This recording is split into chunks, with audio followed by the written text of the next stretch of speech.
अच्छा, आज का जो हमारा लेक्चर है वो है मेजर्स ऑफ सेंट्रल टेंडेंसी पे। इसके मुख्तलिफ और भी नाम होते हैं जैसे कि मेजर्स ऑफ लोकेशन या फिर सिंपली एवरेजेस। अब अगर हम इन तीनों चीज़ों को देखें तो इसका मतलब क्या है। एवरेज अगर हम डेली कोई सेंटेंस कहते हैं, जैसे बिलफर्ज मैं बोलूँ मैं तकरीबन रोज़ाना 3 घंटे पढ़ाता हूँ, तो हो सकता है मैं 3 घंटे नहीं पढ़ाता हूँ, 3 घंटे से थोड़ा सा ज़्यादा पढ़ाता हूँ, कभी हो सकता है मैं 3 घंटे से थोड़ा कम पढ़ाता हूँ। लेकिन एवरेज क्या होता है, एक आइडियल आप बात कह देते हैं कि हाँ ये बंदा है ये इतना पढ़ाता है 3 घंटे, तो ये एवरेज हो गया। अगर हम प्लेयर्स की बात करें क्रिकेट में जाके, तो फिर प्लेयर्स कौन सा हम बोलें कि हाँ भाई शाहिद अफरीदी अगर आया वो तकरीबन 50 बना के जाएगा, तो हो सकता है वो 0 पे भी आउट हो जाए, हो सकता है वो 100 पे भी चला जाए।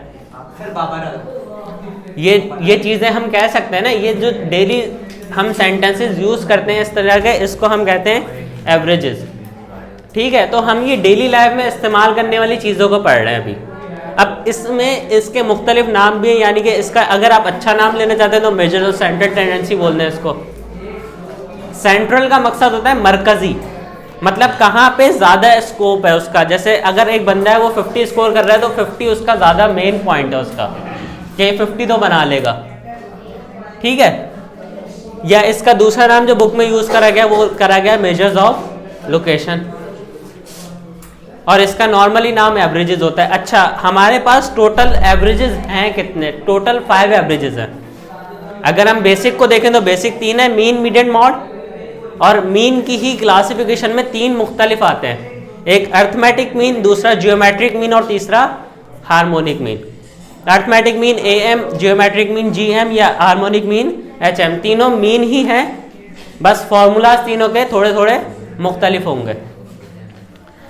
अगर मैं सिर्फ आपसे कहूं कि हाँ भाई अयान मीन आपको कैलकुलेट करना है, तो अयान को पता होगा कि सिर्फ अर्थमेटिक मीन करना है। अगर मैं दूसरे कोई और सब बोलूंगा ना, जैसे हार्मोनिक मीन करो, तो फिर आप हार्मोनिक मीन की तरफ जाएंगे। अगर मैं सिंपली आपको मीन कह रहा हूं तो इसका मतलब आपके लिए अर्थमेटिक मीन है वो। और अर्थमेटिक मीन सिंपल कैसे निकल सकता है, जैसे अगर मैं बोलता हूँ कि 2 नंबर है 2, 3 और एक और नंबर कर लिया 5, इसका मीन आपको निकालना है, तो इन सबको प्लस कर लेते हैं। 2 + 3 + 5 कितने हो गए, और डिवाइड कर दें 3 से। टोटल नंबर्स कितने हो रहे हैं, ये 2 और 3 5, 5 और 5 10, 10 डिवाइड बाय 3, क्या आंसर आ जाएगा आपका? Simple 3 point something. ये 3 नंबर्स हैं, इनका मीन 3.33 आ रहा है, तो इसका मतलब क्या होगा कि जो आपका डाटा है उसमें 3.33 से ऊपर नंबर भी हो सकते हैं और नीचे नंबर भी हो सकते हैं। सही है, ये आपका तरीका होता है अर्थमेटिक मीन फाइंड आउट करने का।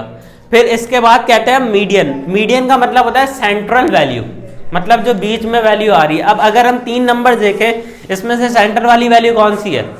3। और अगर मैं कुछ इस तरीके से लिखता हूं 1, 5 और उसके बाद मैंने लिख दिया 3, इसमें सेंटर वैल्यू कौन सी है? 5। आसानी से दिख रही है, लेकिन इसमें करना ही होता है, कॉम्प्लिकेशन ही होती है, पहले अरेंज करना होता है। शुरू में देखते थे ना असेंडिंग ऑर्डर डिसेंडिंग ऑर्डर, तो उस तरीके से अरेंज करते हैं पहले 1, 3 और 5। अब कौन सा पता चल रहा है? 3। तो आंसर वही है 3, लेकिन हमें पहले ये लग रहा था कि ये सेंटर में है, लेकिन ये है नहीं। क्यों? क्योंकि ये ऑर्डर में नहीं था पहले। जब ऑर्डर में आ गया तो हमें पता चलेगा सेंट्रल वैल्यू कौन सी है, और इसको हम कहते हैं मीडियन। मीडियन को सिंबॉलिकली इस तरीके से रिप्रेजेंट करते हैं, मीन को सिंबॉलिकली इस तरीके से रिप्रेजेंट करते हैं, और जो मॉड होता है उसका मतलब होता है most repeated value. Most repeated value का मतलब, जैसे अगर मैं किसी शॉप पे जाता हूं जहां पे शूज परचेज करे जाते हैं, उनसे बोलता हूं भाई कौन कौन से आपके पास शूज के साइज हैं जो ज्यादा बिकते हैं, तो बोलेंगे 9 जो साइज है वो हमारा ज्यादा सेल होता है। इसका मतलब वो हमें एक एवरेज के तौर पे मॉड बता रहा है कि 9 साइज है वो ज्यादा सेल आउट होता है। या मैं बोलूं, अगर मैं मैट्रिक क्लास की बात कर रहा हूं, मैट्रिक क्लास में बच्चे कौन सी उम्र के ज्यादा हैं, तो कुछ बच्चे बोलेंगे हाँ सर 16 साल की उम्र के बच्चे यहाँ पे ज्यादा होंगे। तो वो क्या है, आप मॉड मुझे बता दें कि मॉड यहाँ पे क्या है? 16 ईयर्स। मॉड का मतलब क्या होता है? Most repeated value. तो ये तीनों चीजें हैं, तीनों टॉपिक्स हैं। आपके कोर्स में कौन से इंक्लूडेड हैं? अर्थमेटिक मीन, मीडियन और मॉड। हार्मोनिक और ज्योमेट्रिक मीन अभी आपके कोर्स में इंक्लूड नहीं है अगर आप 10 के स्टूडेंट हैं तो। ठीक है, बस।